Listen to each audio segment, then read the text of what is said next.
નમસ્કાર મિત્રો ગોરધનભાઈ ઝડફિયા પાસે ગોપાલની ઓસડ, ગોપાલનો ઈલાજ શું ગોરધનભાઈ પાસે છે? વાત એ છે કે ગોપાલનું ગાડું જે ગામડાઓમાં ફરી રહ્યું છે તેને ગોરધનભાઈ ઝડફિયા શું અટકાવી શકે છે? ભૂતકાળ શું કહે છે? શું ભૂતકાળમાં તેમણે ગોપાલને ડેન્ટ પાડ્યું હતું, નુકસાન કર્યું હતું? અને વાત એ છે કે ખલનાયકની ભૂમિકા તેમની વિસાવદરમાં શરૂ થઈ ચૂકી છે. ભારતીય જનતા પાર્ટી તેમનો ખૂબ જ સારી રીતે ઉપયોગ વિસાવદરમાં કરી શકે છે. આ તમામ બાબતે વાત કરવી છે આપણે આજના વિડીયોમાં.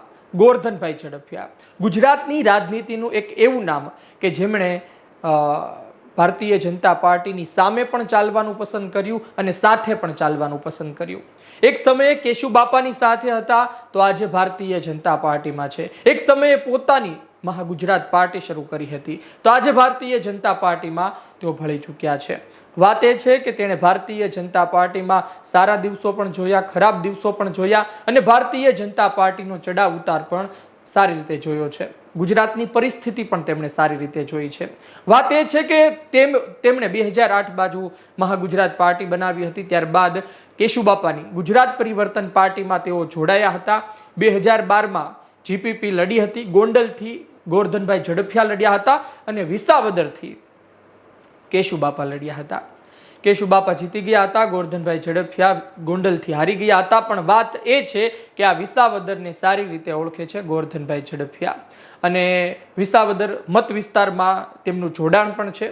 ગોરધનભાઈ ઝડફિયાએ આ પહેલા 2022માં પણ ગોપાલને નુકસાન પહોંચાડ્યું હતું. કતારગામ વિધાનસભામાં ગોરધનભાઈ ઝડફિયાએ પ્રચાર કર્યો હતો. ગોપાલ ઇટાલિયાને હરાવવા માટે ખૂબ પ્રયત્ન કર્યા હતા અને તે સફળ પણ ગયા હતા. વાત એ છે કે ગોરધનભાઈ ઝડફિયા કેશુબાપાની સાથે જોડાયેલો ચહેલો અને કેશુબાપાના ખૂબ જ વિસાવદરમાં સમર્થકો, કારણ કે કેશુબાપાએ ખેડૂતો માટે એટલા કામો કર્યા છે અને 1 લાખથી પણ વધુ ત્યાં પાટીદાર સમાજનું વોટિંગ.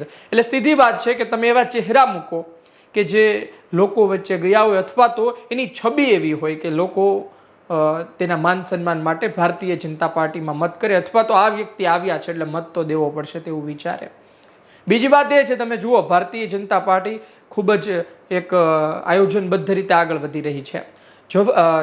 એમણે પોતે જયેશ રાદડિયાને ઉતાર્યા હતો. જયેશ રાદડિયા વિઠ્ઠલભાઈના દીકરા. વિઠ્ઠલભાઈ સહકાર ક્ષેત્રનું મોટું નામ, ખેડૂતોમાં એક મોટું નામ, ખેડૂતો માટે ખૂબ કરેલા કામો. એટલે વિઠ્ઠલભાઈના જે મતદાતા હોય, વિઠ્ઠલભાઈને ચાહનારો ખેડૂત વર્ગ હોય એ જયેશભાઈના કહેવાથી ભાજપ તરફ વળશે અને કેશુબાપાને ચાહનારો જે વર્ગ હોય એ ગોરધનભાઈ ઝડફિયાના કહેવાથી ભારતીય જનતા પાર્ટી તરફ વળી શકે છે. એ અત્યારે બતાવી રહ્યું છે. આ ગોરધનભાઈ ઝડફિયા એક સમયે વડાપ્રધાન મોદી, અત્યારે વડાપ્રધાન છે, એમણે મુખ્યમંત્રીનો બીજો કાર્યકાળ અને એમાં પણ મંત્રીમંડળનું વિસ્તરણ હતું. તે સમયે ગોરધનભાઈનું નામ બોલાય છે મંત્રી તરીકે, પણ તેઓ નીચે બેસવાનું પસંદ કરે, કહે છે નથી બનવું મંત્રી. આ ગોરધનભાઈ ઝડફિયા ભારતીય જનતા પાર્ટીએ તેમને સ્ટાર પ્રચારક બનાવ્યા છે કડી અને વિસાવદર બંનેમાં. પણ જો તે સૌથી વધારે અસર પાડી શકે તો એ વિસાવદર છે અને આ વિસાવદરમાં તેમણે આટાફેરા શરૂ કરી દીધા છે. ગોપાલની દવા તેમની પાસે છે, ઓસડ છે, એનો ઈલાજ છે, કારણ કે ગોપાલ ઇટાલિયાનો પ્રચાર દિન પ્રતિદિન વધી રહ્યો છે. તમે જુઓ કે કિરીટ પટેલ, નીતિન રાણપરિયા, એમને તો ટિકિટ મળીને એમણે પ્રચાર શરૂ કર્યો. આ ગોપાલે તો 2 મહિના પહેલા ગામડાઓ ફરવાનું શરૂ કરી દીધું હતું. આમ તો એમણે એક વખત મોટાભાગના ગામડાઓ કવર કરી લીધા છે. હવે બીજી વખત આ ચાલી રહ્યું, એટલે રિવિઝન ચાલી રહ્યું છે ગોપાલ ઇટાલિયા માટે તો.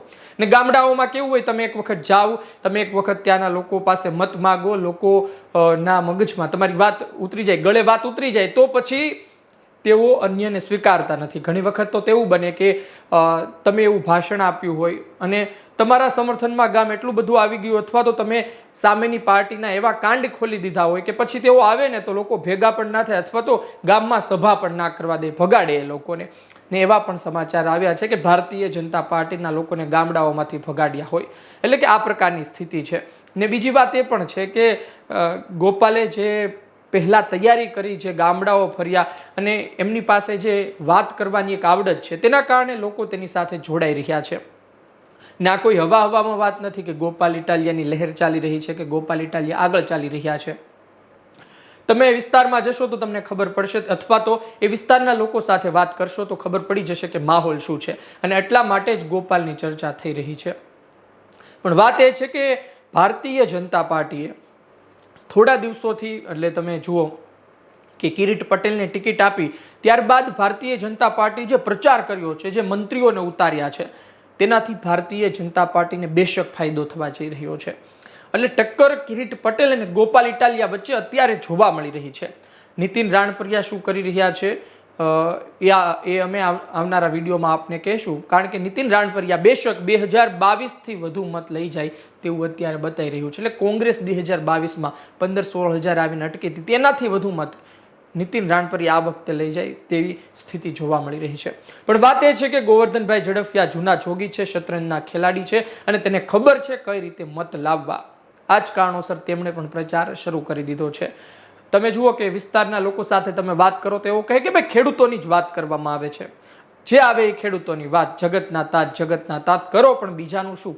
ઇતર સમાજના લોકો અને ઇતર ખેડૂત ના હોય એવા લોકો પણ ત્યાં રહે છે, તેમની પણ મુશ્કેલીઓ હોય. એ નસ પકડતા કદાચ ગોવર્ધનભાઈ ઝડફિયાને આવડે છે અને તેઓ જો કરી શકશે આ, તો પછી બેશક કિરીટભાઈને ફાયદો થશે. કિરીટ પટેલ જ્યાં જાય છે ત્યાં સ્થાનિકનો મુદ્દો ઉછાળે છે. નીતિન રાણપરિયા કોંગ્રેસ જ્યાં જાય છે ત્યાં પણ સ્થાનિકનો મુદ્દો ઉછળે છે. એટલે વાત એ છે કે આયાતીને ભગાડો. લોકો તો ત્યાં સુધી પહોંચી ગયા. કિરીટ પટેલ તો ગામડામાં તેવું કહી રહ્યા છે કે ભાઈ આપણે આપણા ઘરની ચાવી, તમે બહાર જાઓ તાળું મારો તો ચાવી કોને આપો? નજીકના લોકોને આપો, અજાણ્યા લોકોને થોડો આપો. એટલે વાત આ છે.